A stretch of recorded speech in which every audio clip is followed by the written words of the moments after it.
Brethren, ladies, and guests, first I'd like to do a few introductions.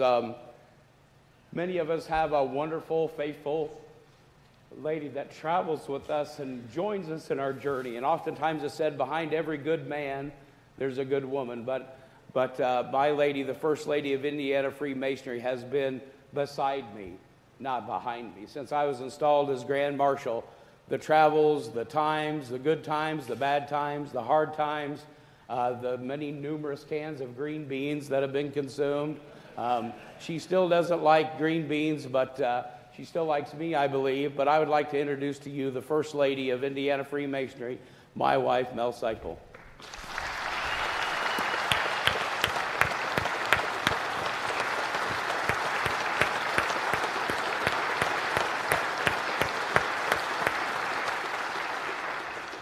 If any of you have heard me talk about my Masonic experience and how I came to this fraternity, I said that I didn't come from a Masonic family, which I did not.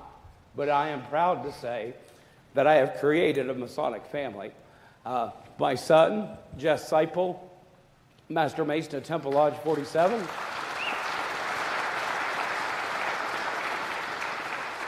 And my recently raised brother, Scott Seipel, from Saginaw Lodge 77 in Saginaw, Michigan. I think he was impressed that so many people knew me. So, thank you both for being here. As you know, I talk about the 3 F's in my life: my faith in my God and my Savior, my family, my lovely wife, my brother, my sister who's at home with my brother-in-law who's a member of Jubilee Lodge, my son, my daughter, and our 4 beautiful grandchildren, and Freemasonry.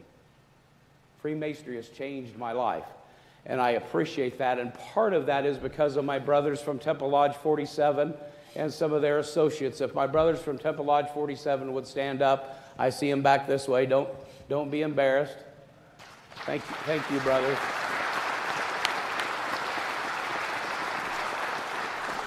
They started me on a great foundation with my mentor, Leo Wilson, a very gruff, rough, old man that smoked long Moore cigarettes, and he had smoked as I was doing my questions and answers, and I'd get through the whole proficiency, and I'd say, Leo, how did I do? Because I just wanted to please this old guy so bad.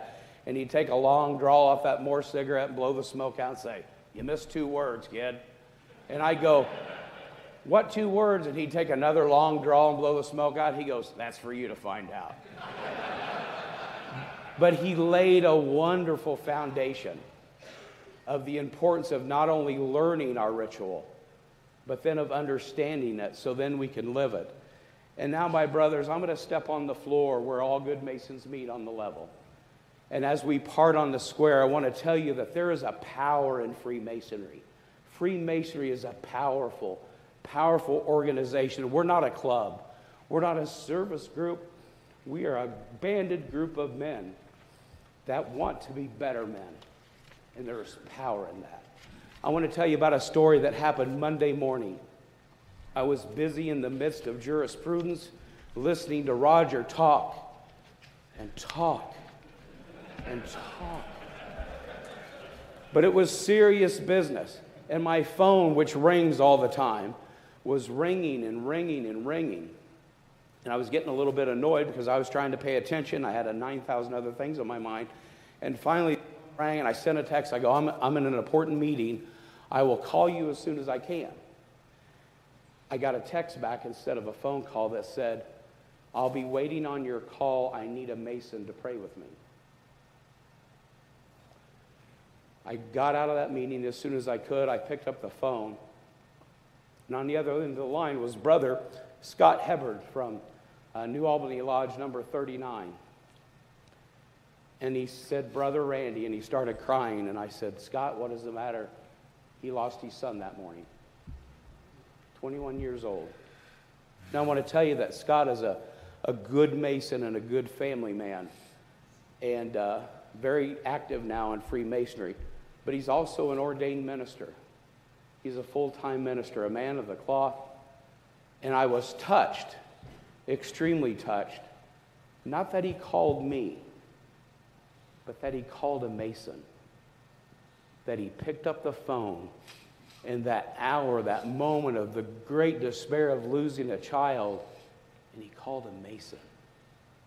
He called a man that he knew was his brother, that he knew that he could count on, that he knew that someone would answer that phone. And as I've called him twice a day since then, and they've been overwhelmed with calls from brother Masons, and of course support from their family and support from their church, from the Wise. My wife called his wife Teresa to speak to her and ask, what can you do but say, I hurt for you?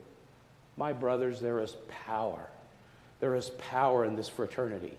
And I'm going to tell you that one day there may come a time when the last Masonic temple is a crumbling heap of rubble. But that day is not this day. And my brothers, there may come a time that the cry of the widow and the orphan and the need of a brother goes unanswered. But that day is not this day. And there may be a day that when the word is whispered and the last gasping breaths of two old Masons, that day is not this day. My brothers, today is the day that we stand up.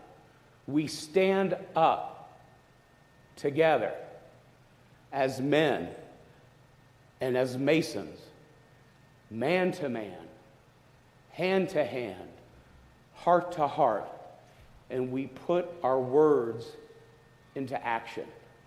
We become the man and the Mason that we're professed to be in our ritual, that we're professed to be in our charges, and we build this fraternity.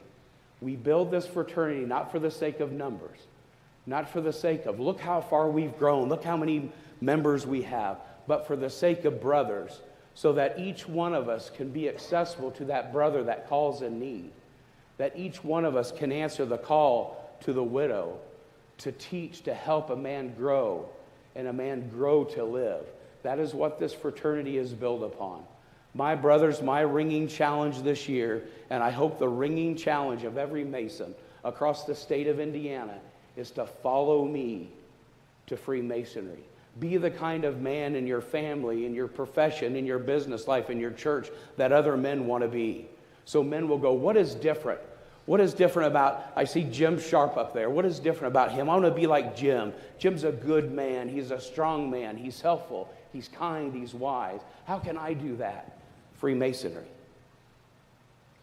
Follow me to Freemasonry. Be the example about what Freemasons really are. Beyond that, be the type of Mason that other Masons want to be. My brothers, I still have a lot of growing to do. My ashlar is still a little rough. I want to be a Mason like our junior past Grand Master Dave. I say that he's a thoughtful man. What does that mean? A lot of people think, well, it's just that he's kind, and he is kind. But a thoughtful man, he thinks, he processes, he cares, he weighs these options, he looks at things, he's not reactive. It's a beautiful thing in this fraternity. We call each other yin and yang because we're so different in our backgrounds, in our lives, the way we talk, the way we react. But yin and yang fit together like a piece of puzzle, don't they, past Grandmaster? They fit together. Despite our differences, despite our different backgrounds, we fit together because we're united in this fraternity of brotherly love.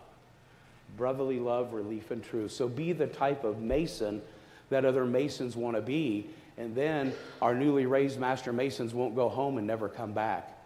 Give them something to believe in. Give them something to work on. Give them a goal to strive for. Brothers, this is a beautiful fraternity. It's changed my life. And it's an honor to me not to be the Grand Master, but to be your Grand Master. Thank you very much.